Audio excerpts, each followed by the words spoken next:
Hello, নমস্কার বন্ধুরা, সবাই কেমন আছেন বলুন। Good morning.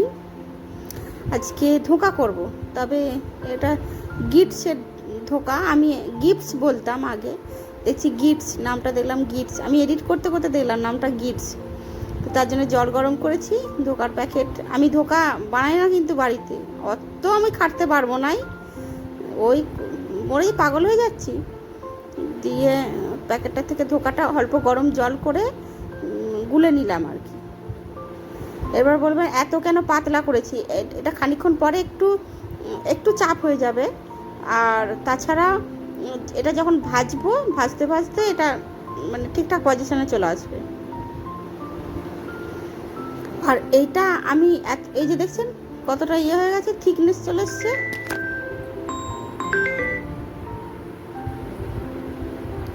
কতটা থিকনেস চলেছে। হ্যাঁ, এই যে জিনিসটা এটা দেখানোর প্রয়োজনীয়, তবু আমি দেখাচ্ছি।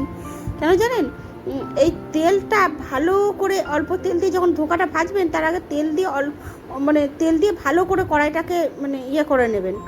তাহলে কি বলুন তো, তাহলে কিছু না হোক কড়াইয়ে লাগবে না, সে ননস্টিক জাতীয় হয়ে যাবে, কড়াইটা লাগবে না। দেখবেন যখন ভাজবো তখন দেখবেন কড়াইটা একদম লাগবে না।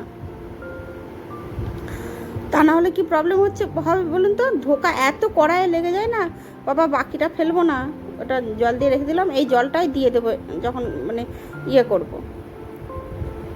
আমি স্পিড করে দিয়েছি যাতে বুঝতে সুবিধা। আমি কিন্তু কাটিনি, এটা ব্রেক করিনি।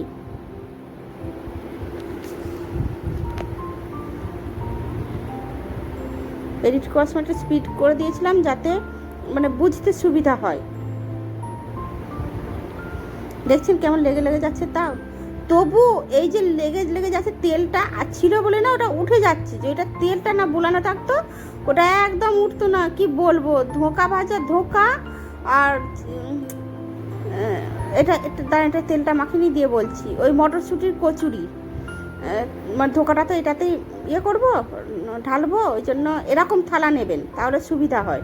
থালা বা ডিশ নেবেন বা প্লেট নেবেন, তাহলে সুবিধা হয় ধোঁকা কাটতে। তো আর মটরশুঁটির কচুরির মশলা যখন করি ঠিক একইভাবে কড়াই এত লেগে যায় না, কি বলবো, ধারণার বাইরে। ভীষণ বাজেভাবে লেগে যায় কড়াইয়ে। দেখছেন কড়াই থেকে তুলতেই দম ছেকে যাবে। তো তার মাঝে একটা কথা বলি, তো কারা কারা আমার ভিডিও দেখেন, যারা ভিডিও দেখেন তারা কোনো কমেন্ট করেন না, কিছু করেন না। আমি ভিউজ দেখি অনেকের, কিন্তু কোনো কমেন্ট করেন না, কোনো রিয়াকশান দেন না কেন? ভিডিও কি খুবই খারাপ বানাই আমি? আমাদের পাশে থাকলে কি হবে আপনাদের? একটা কমেন্টই তো, তার জন্য তো টাকা পয়সা কিছুই লাগে না, একটা কমেন্ট করতে এত খারাপ লাগে?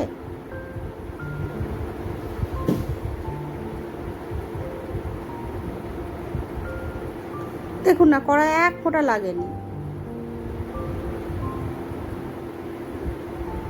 ভালো করে নিয়ে নিচ্ছি।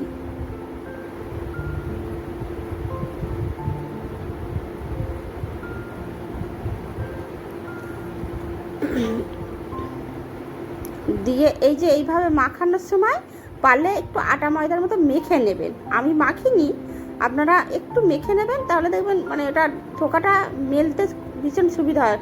প্রচুর গরম তো, আমি মাখতে পারিনি তাছাড়া।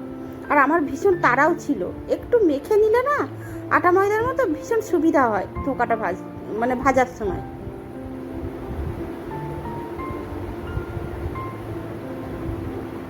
এটা চামচ দিয়েও করতে পারেন।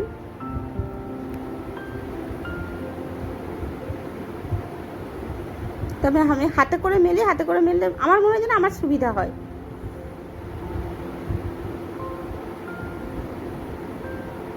আমার কি দুর্দশা হয়েছে দেখেছেন? আমার বর বাড়িতে এলে আমার এরকম দুর্দশা শুরু হয়ে যায়। চাপে চিন্তায় মাথার প্রবলেম হয়ে যায়, প্রচুর বায়না খাবার, জানেন না, এটা নয় সেটা নয়, ওটা নয়, এটা এরকম হয়নি, ওটা ওরকম হয়নি। কি ডিস্টার্ব করে কি বলবো, আপনি ভাবতে পারবেন না। নিজের বিরক্ত হয়ে লেগে যাবে, যে কোনো মানুষ পাগল হয়ে যাবে। আমি বলি সংসারটা করছি, নাহলে অন্য কেউ হলে করতো না। একদম বাজে ছেলে।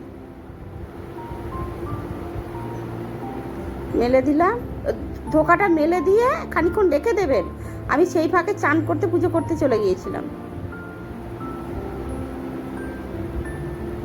এসে ধোকাটা কেটেছি।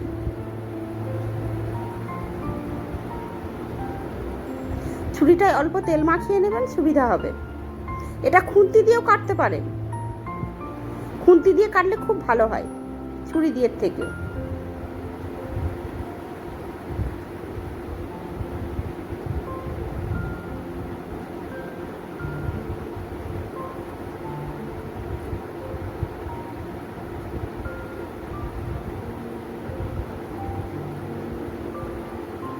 তেনাকে ফোন করেছিলাম, আবার কোথায় গিয়েছিল কি জানি,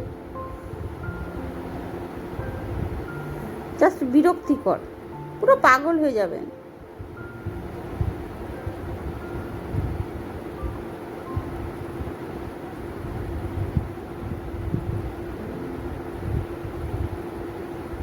কি প্রচন্ড গরম রান্নাঘরটায়, কি বলবো।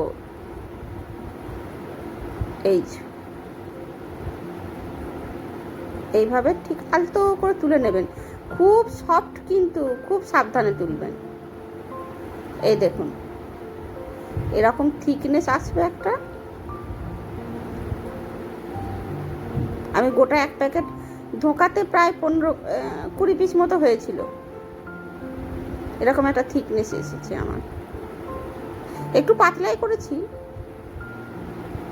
আবার আমার মা করে গোল গোল করে পাকিয়ে নেয়, দিয়ে সেই পিঠের মতো একটু চেপে দেয়, ওটাও সুবিধা। আর আমি মনে করি এটা বেশ, এটাই তো কাটার নিয়ম। একটু মোটা মোটা করতে পারেন, আমি একটু পাতলা পাতলা করেছি, কারণ পাতলা পাতলা করে ধোকা ভাজলে ধোকাটা খেতে খুব ভালো লাগে। ধোকা কি ডালের, ছোলার ডালের বোধহয় ধোকা হয়, আমি বলতে পারবো না, আমি ধোকা কোনোদিন বাড়িতে বানাইনি, আমি কিনে এনেই করি। আমার অত মানে পারবো না বানাতে। দেখছেন এক কড়া তেল দিয়েছি, দিয়ে ধোকা করলে না প্রচণ্ড তেল খায় ধোকাতে। আমি ওই জন্য একদম ধোকা রান্না করতে চাই না, কিছু কিছু রান্না আমি একদম করতে চাই না, এত প্রচণ্ড তেল খায় না কি বলবো। মাছ মাংসর থেকে বেশি তেল খায় ধোকাতে। ধোকা এত দূর পর্যন্ত ঝামেলা, ভেজে রেখে দিলে ধোকা রান্না করতে বেশি মানে ধোকার তরকারি করতে ঝামেলা নেই, ধোকাটা শুধু ঝামেলা ধোকাটা মানে ধোকা ভাজা পর্যন্ত।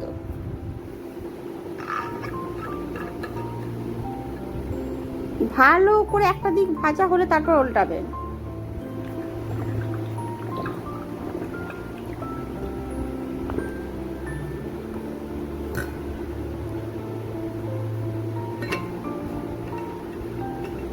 উল্টে পাল্টে ভাজবেন। ধোকার আরেকটা মজা বলে দিচ্ছি, ধোকাটা যখন কড়াইয়ে দিয়ে দেবেন না, ধোকাটা ততক্ষণ পর্যন্ত ভীষণ সফট থাকবে। ধোকাটা কড়াইয়ে শুধু দিয়ে দেবেন ওলট পালট করবেন, ধোকা কিন্তু আর ভাঙবে না, খুব মানে একটু সঙ্গে সঙ্গে ক্রাঞ্চি নেসটা চলে আসে। খুব একটা কালো করে ভাজবেন না, একটু লাল লাল লাল লাল ভাজবেন।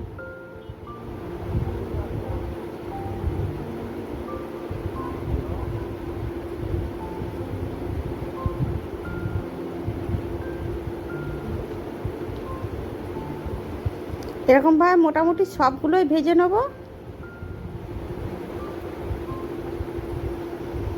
দিয়ে ধোকা ভেজে তুলে রাখলাম, ওগুলো মোটামুটি দিয়ে নুন হলুদ দিয়ে আলুগুলোকে অল্প করে ভেজে নিয়েছিলাম। অল্প করে কেন, একটু ভালো করেই ভেজে নিয়েছিলাম, অল্প করে আর কেন বলবো। আলুটা ভেজে তুলে রেখেছিলাম। দিয়ে ওটা নিরামিষ, হ্যাঁ ধোকাটা আমি একটু নিরামিষই করি, আমি আমিষ মানে পেঁয়াজ রসুন ছাড়া করি আর কি। ধোকা আমার পেঁয়াজ রসুন ছাড়া করতেই ভালো লাগে। জিরে শুকনো লঙ্কার ফোড়ন দিয়েছিলাম, আপনারা পারলে তেজপাতা দিতে পারেন, আমি তেজপাতা দিইনি, কারণ ধোকাগুলো যখন তুলবো না তেজপাতা দিলে মানে বড্ড ধোকাগুলো ভেঙে যাওয়ার সম্ভাবনা থাকে। টমেটো দিলাম, একটু নুন দিলাম টমেটোগুলো গলে যাওয়ার জন্য। এখন দেখছি টমেটো একটু মানে একটু টমেটোর ক্রাঞ্চি ভাবটা বেশি আছে, দেশি টমেটো নয়, ওই জন্য টমেটোগুলো গলেনি দেখুন। আর ওই যে একটু আদা দিলাম, দিয়ে আদাটা আমার একটু ড্রাই হয়ে গিয়েছিল, ফ্রিজে ছিল, ওই জন্য সেই যে জল ছিল ধোকার জলটা, ওই জলটা দিয়ে মানে ওর অল্প অল্প জলটা দিয়ে কষবো সমস্ত মশলা। আলুগুলো দিয়ে দিয়েছিলাম যাতে মানে তাড়াতাড়ি আলুগুলো হয়ে যায়। আলুটা ঠিক মানে চন্দ্রমুখী নয়, অন্য আলু মনে হয়। ধনে গুঁড়ো দিলাম, জিরে গুঁড়ো দিলাম, দিয়ে আবার এই জলটা একটুখানি, এই জলটা দিয়ে দিয়ে কষেছিলাম। হলুদ গুঁড়ো, লঙ্কা গুঁড়ো, যেমন রেগুলারের মশলা হয়। তবে আমার একটা জিনিস লক্ষ্য করুন, সমস্ত মশলা দিয়ে কিন্তু আমি একবার করে একটুখানি করে কষে নিই।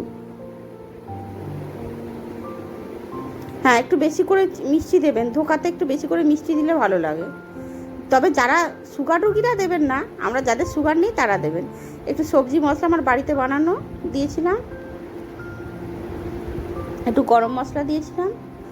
ধোকাতে একটু ঘি গরম মশলা দিলে ভালো লাগে, একটু বেশি করে গরম মশলা দিয়েছিলাম। দিয়ে একটু কষে জলটা ঢেলে দিয়েছিলাম। আর আমার জল দিয়ে দিয়ে কষার আরেকটা কারণ হচ্ছে, আমি তো তেল বেশি দিই না, ওই জন্য জল দিয়ে আমাকে কষতে হয়। আর বেশি করে জল দেবে। এবার বলি, জলের আমি কিন্তু ধোকার অল্প অল্প মানে একটু ভালো ঝোল রেখেছিলাম। আপনারা ঝোলটা নিজেদের পরিমাণ মতো দেবেন, বা জলটা নিজেদের পরিমাণ মতো দেবেন। দেখুন না, তাতেও ওপরে কেমন তেল ভাসছে। আমার এই তেল ভাসা জিনিসই অপছন্দ। মানে তেল ভাসা মানে সেটা আনহেলদি জিনিস আমার কাছে মনে হয়। দেখলাম, একটু চেখে নিয়ে দেখলাম নুন কম হয়েছে, এই যে একটুখানি ঘি দিয়ে দিলাম, ব্যাস। এবার ধোকা তুলে রাখছি যথারীতি। এবার যে যার ভাগ করা হচ্ছে। আপাতত আজকে এই পর্যন্ত থাক। কালকে আরেকটা রান্না দেখাবো, অন্যরকম। কিছুদিন ধরে একটু অন্যরকম রান্না করছি, অন্যরকম রান্না কিছুদিন দেখাই। তো চলুন, আজকের দিনটা ধোকা দিয়ে শেষ করি। আর দয়া করে আপনারা আমাকে, আমি ধোকা দিচ্ছি বলে আপনারা আমাকে ধোকা দেবেন না। আমি কিন্তু ধোকাগুলো কড়াইয়ে দিইনি, দেখবেন নামিয়ে ধোকাগুলো দেবো, সেটা দেখবেন। না হলে ধোকাগুলো ভেঙে যায় কড়াইয়ে দিলে। আর ইচ্ছা হলে দিতে পারেন, অসুবিধা কিছু নেই। তবে ভেঙে যায় বলে বা ঘেটে যায় বলে ঝোলের সাথে, তাই আমি নামিয়ে দিই। তো যথারীতি যেমন বলি প্রতিদিনের মতো, যদি ভিডিও ভালো লেগে থাকে তো লাইক কমেন্ট শেয়ার করবেন। যদি ইউটিউব থেকে দেখেন তাহলে সাবস্ক্রাইব করবেন, ফেসবুক থেকে দেখলে ফলো করবেন, কোথা থেকে ভিডিও দেখেন জানাবেন, আর পাশে থাকবেন, আমার ভালো লাগবে। আর যারা নতুন নতুন আমার ভিডিও দেখছেন কেমন লাগছে বলবেন। আর ভালো থাকবেন, ভালো রাখবেন। নমস্কার, থ্যাংক ইউ।